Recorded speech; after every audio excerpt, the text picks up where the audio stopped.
Hi, my name is Lana Geich. Welcome to another episode of Global Network of Healers. And we are here with Rose Simard-Bachand today. She's in Calgary, Alberta, Canada.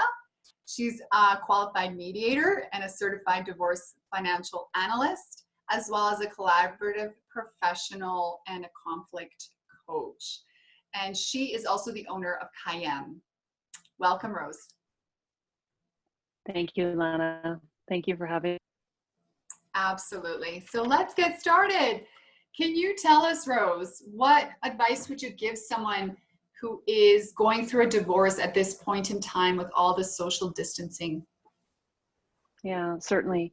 You know, given everything that's going on top of this, if you're going through a separation and divorce, you need to accept the fact that your divorce or relationship breakdown is more about the heart and than finances and lawyers. So even if you're isolated and you don't feel like you're able to do anything, just working through what's happening to you personally will be a huge step.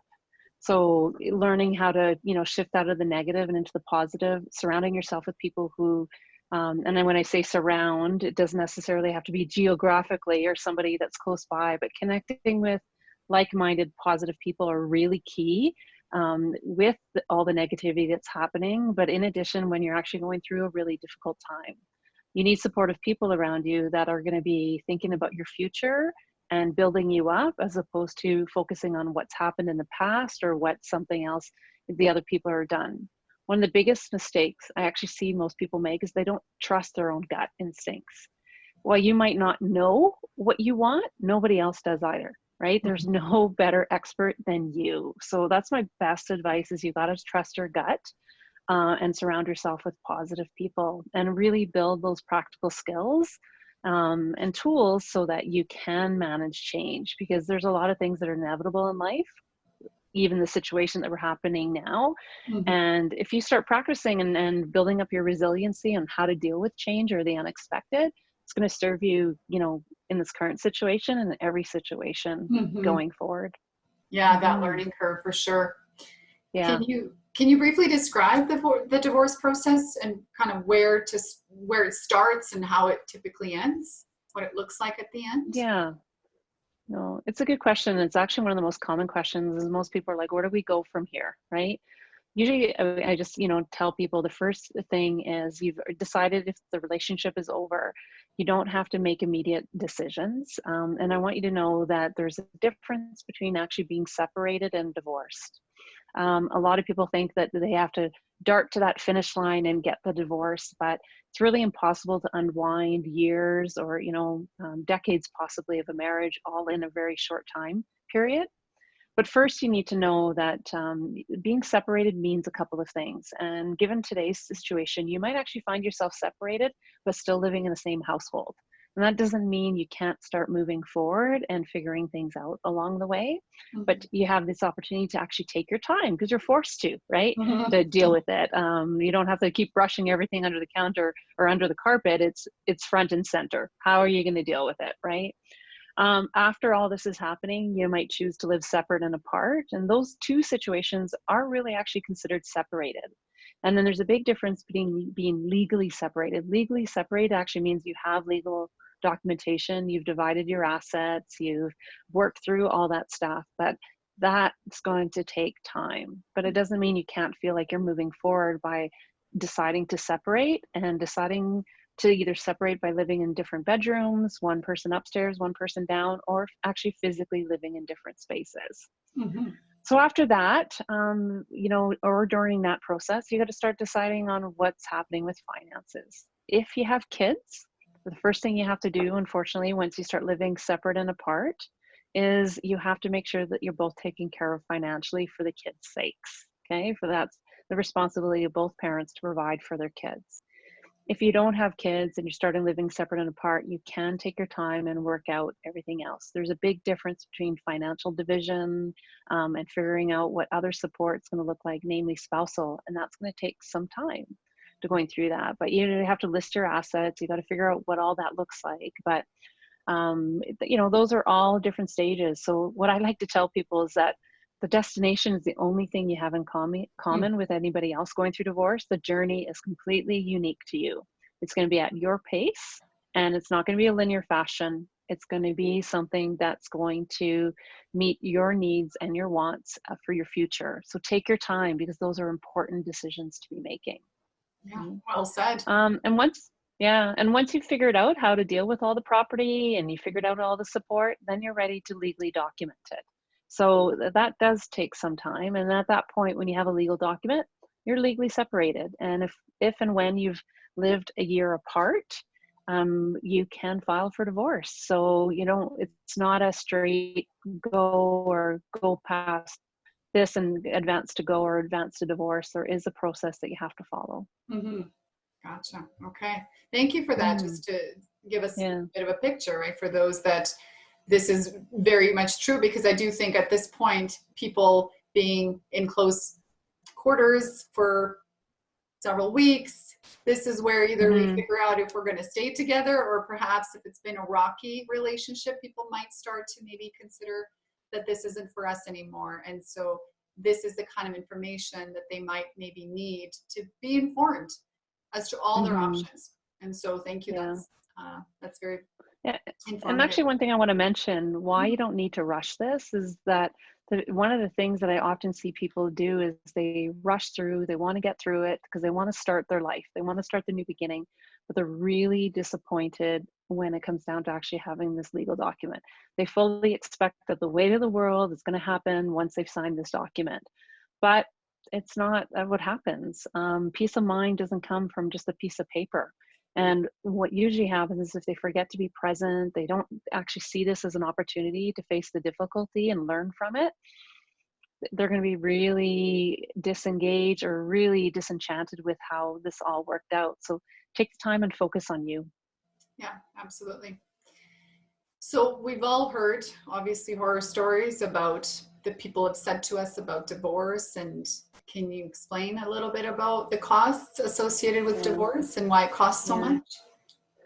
Well, the sad thing is all the horror story, we only really hear the horror stories. I would actually say in my practice, the majority of the time people actually want to get through it, but people don't spread joy. They don't spread good news. They only spread bad news.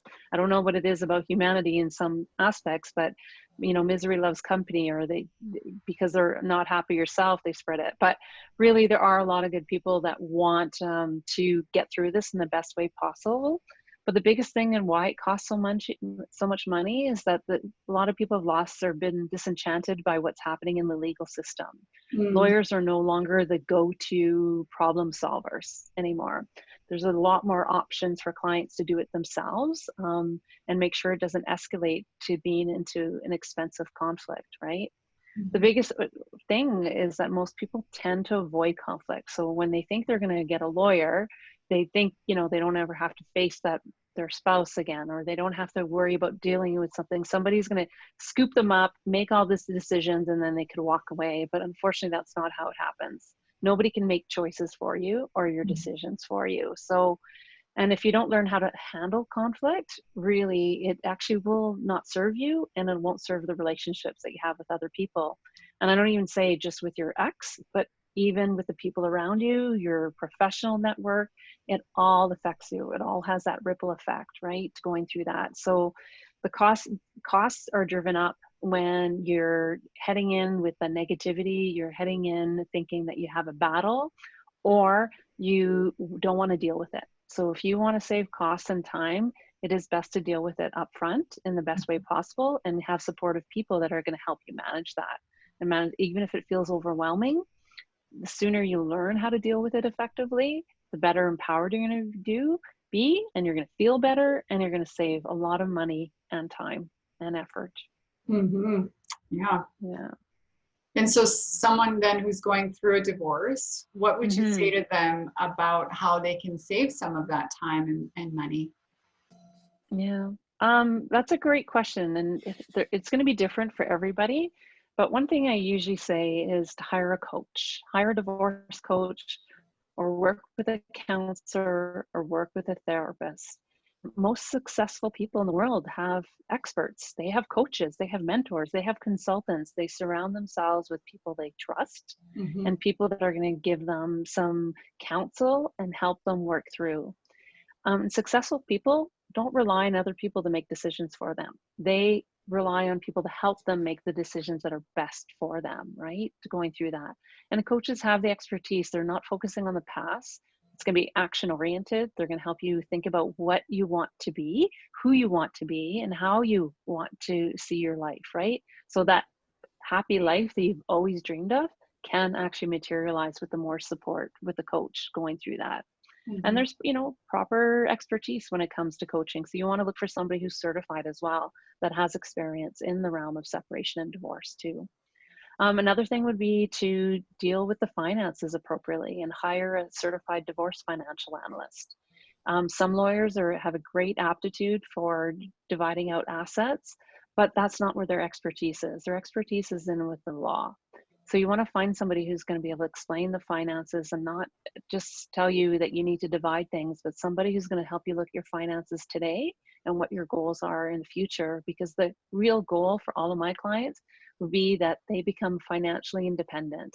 And they don't, as much as there could be financial support and they might be tied to their ex for years with kids or getting support, my dream and my wish for all my clients is that those are bonuses, that they can really live the life and not be dependent on all the financial support from the other, right, to going through that. And if you think about it, if you're the payer and you have to pay, my wish for you is that you actually want to pay and you realize that there's a benefit to paying, to going through that relates to the kids, and it's a relationship to what you had in terms of your spouse, right, to going through that. So as opposed to being obligated to do it and you're being told to do it. So the desire to want to do it goes a long way with, how this is going to affect you, right, and create positivity in your life. Next thing would be to be transparent, right? The thing is, finances are really tricky for most people to deal with, right? They're usually, most couples or spouses are not on the same level when it comes to dealing with finances. Even if they might have the same background, we get into roles, we have different ways of doing things, and we have different values around money. And you really be transparent. Resisting or delaying exchange of information doesn't go a long way to building trust, right? And if you accidentally forget something, bring it up as soon as possible. But really do a thorough inventory and know what you need to provide, and create that cooperative environment as opposed to that secretive environment. And not sharing, because it is really tough for most people in terms of that and finances, and it's because of fear, right? There is no financial upside for separating or divorcing, right? So just don't let fear control you when it comes to dealing with your finances. Makes sense. Go ahead. Sorry. No, you had a question. I did, but I had a couple more points. Yeah, please do. Okay. Another way that you can save money is that if you're already dealing with a lawyer, is to limit your communications with your lawyer.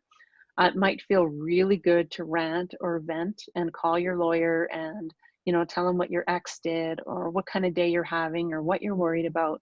But your lawyers are not equipped to deal with your emotions, and there's probably a lot more affordable hourly rate people, such as your coach or psychologist or counselor, that are equipped to help you at a much more affordable rate.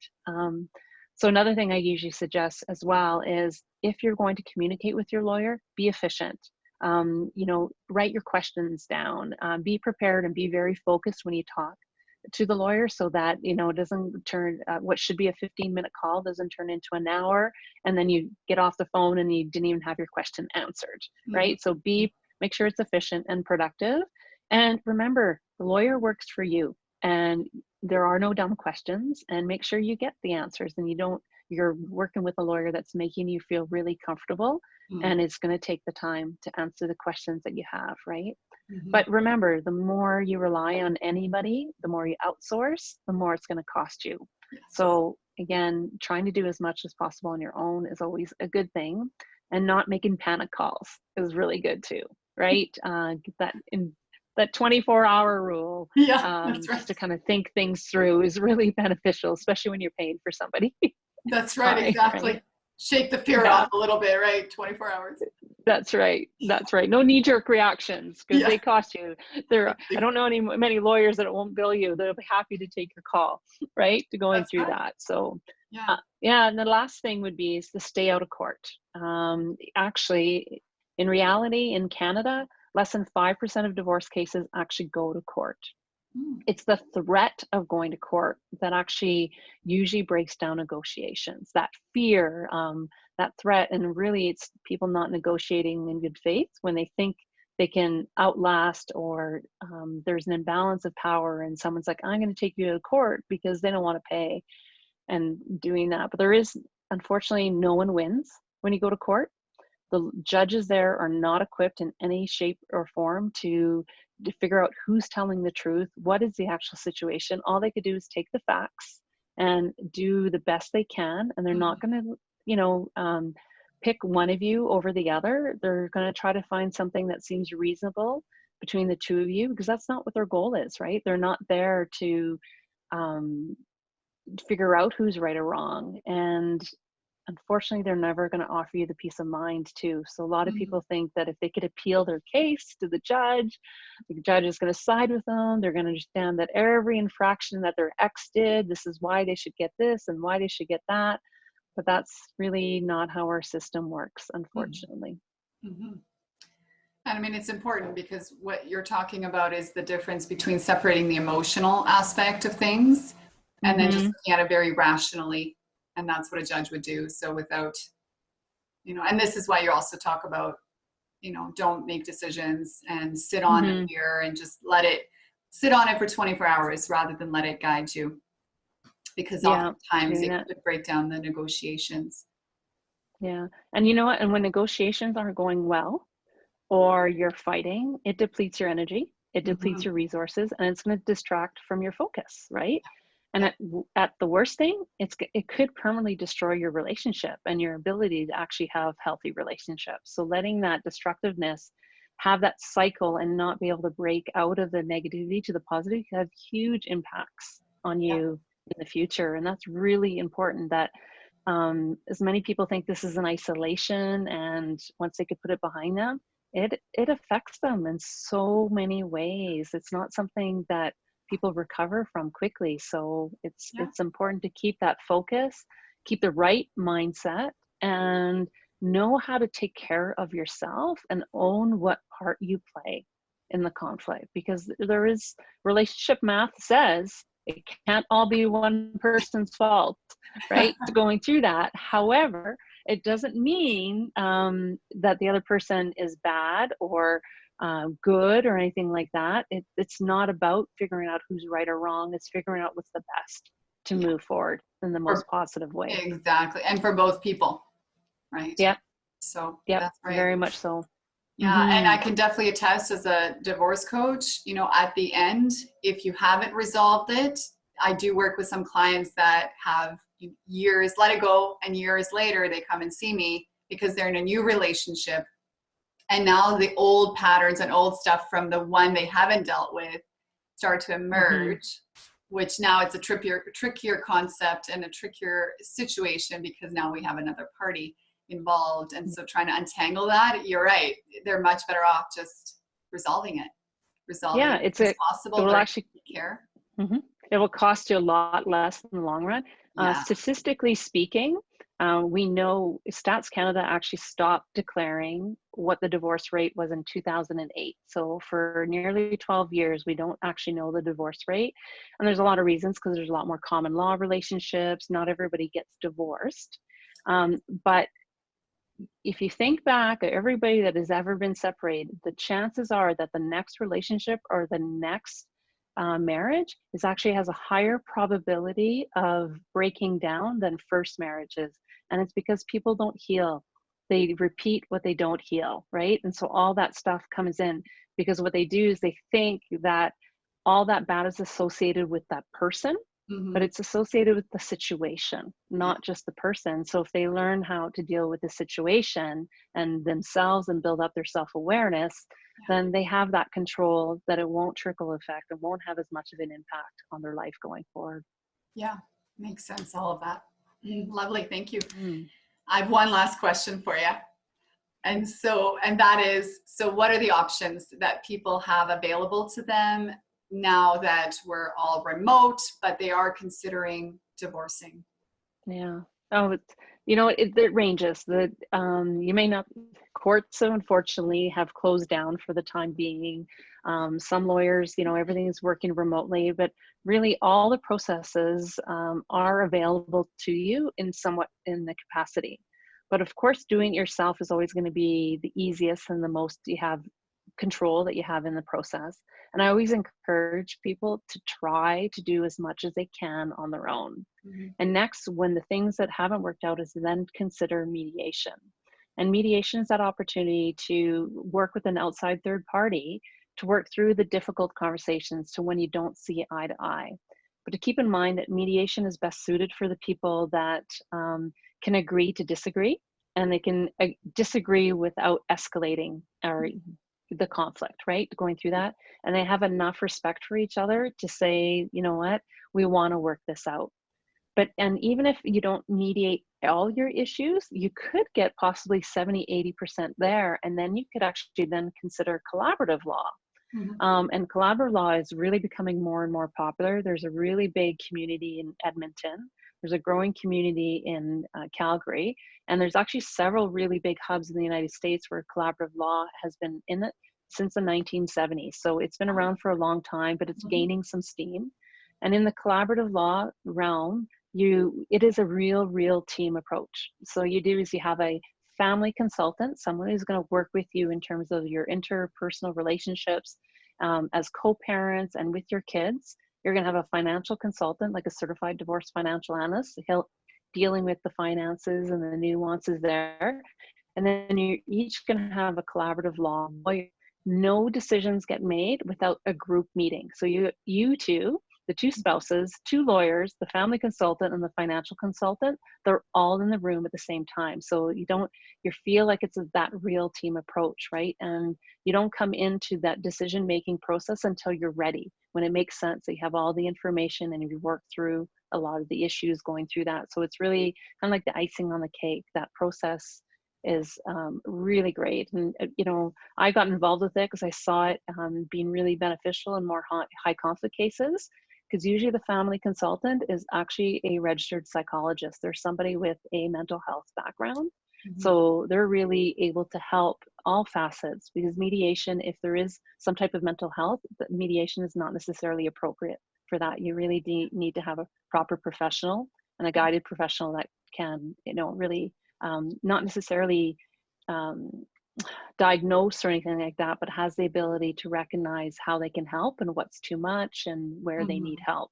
Yeah. So if there's any type of possibly any abuse of any sort, or if there's any type of mental health issues, collaborative law is usually the best option. Mm-hmm. Because you have this supportive environment and team, and the group is committed to not letting it escalate and get out of hand. So they're really providing the support to the people that are there.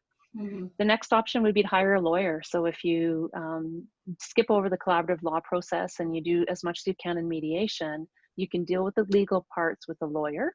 And just remember that lawyers, they bill by the hour. They have training that should be retained to just to the aspects of the law, mm-hmm. right? And not necessarily about parenting or relationship building or anything like that.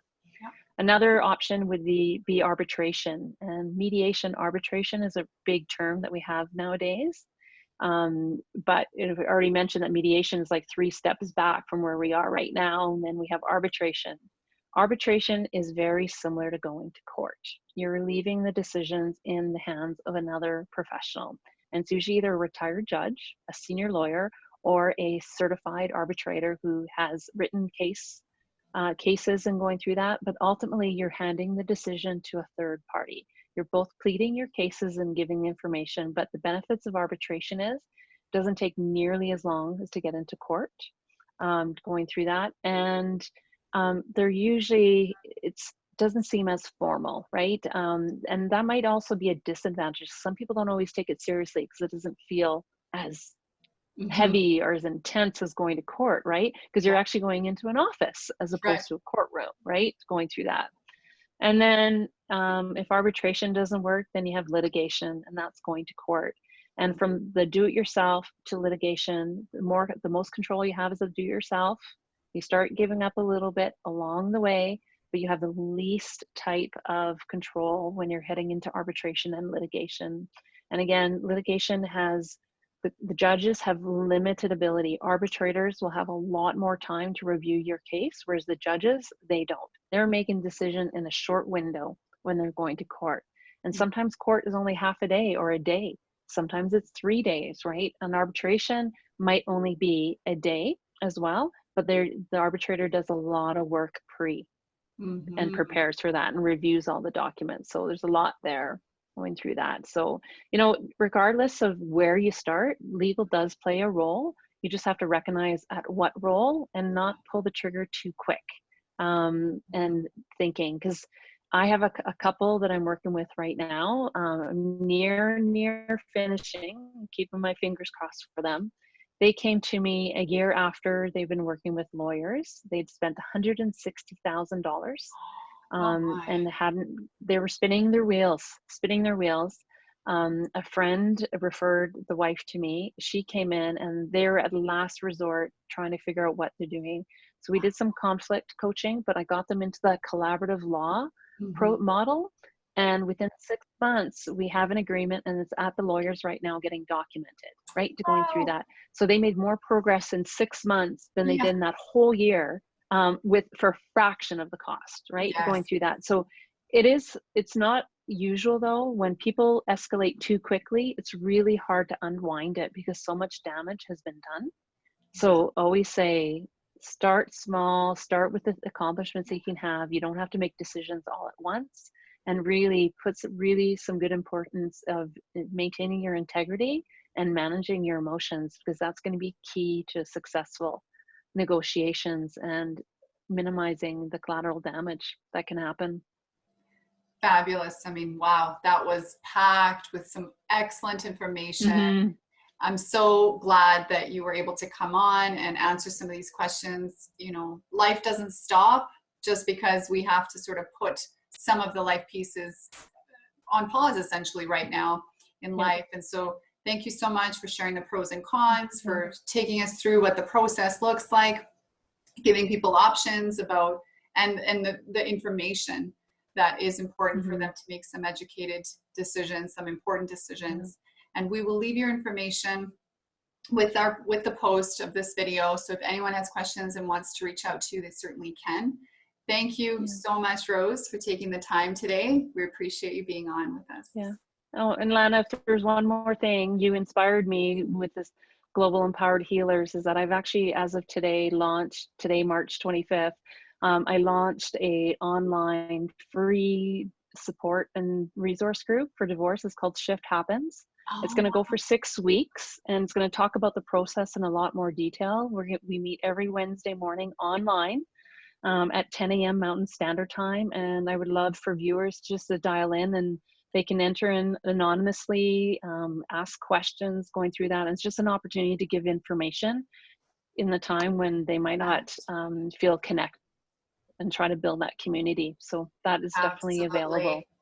Thank you for that. I mean, it's a beautiful service to community, just doing this for free and helping people along with, I think, one of the toughest things that anyone can ever go through in life. And so that's wonderful. We'll put that in there as well. Yeah. Thanks for letting us know. Thank you for all you do as well. Thank you so much. All right. Take care. Thanks so much again. Take care.